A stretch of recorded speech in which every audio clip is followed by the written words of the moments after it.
There's a Stephen King miniseries. It was a long time ago, 1999. It was called the the Greatest Storm or the Biggest Storm. It was a miniseries.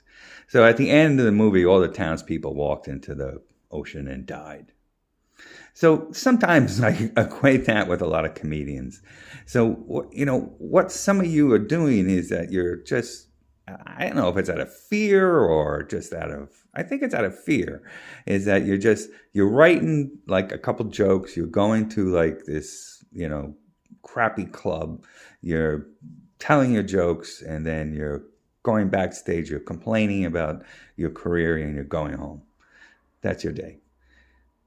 You can't do that. You can't do that. You couldn't, even when that was functional in the comedy world, it was bad. Now it's really bad because there's so many outlets out there for you to go to.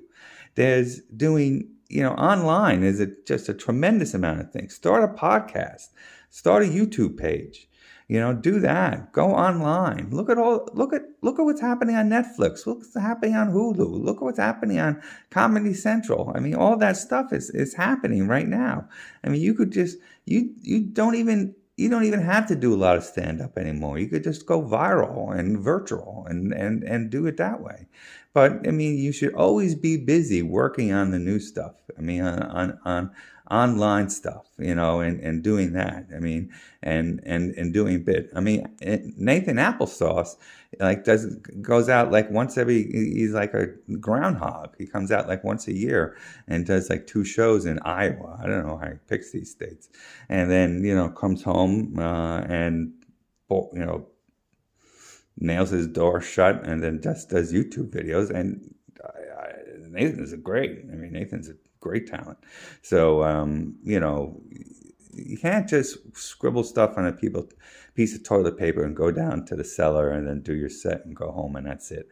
It's not it. It's not it. There's a lot of opportunity out there. Everything's going virtual, okay? Everything, okay? In 5-10 years, there's going to be less people in the clubs and more people sitting home and watching comedy that way because everybody's getting older. And I'm 62, and I don't want to go to a sticky club with 250 people on it spilling beer on my shoes. I don't want to do that, okay? So it's like, I'd rather stay home and watch Tom Papa on Netflix. That's much more better choice for me. So, get with it because there's new times, and it's great opportunity. This is good news, not bad news. This is good news. John Flynn, 617-595-0138. Text me.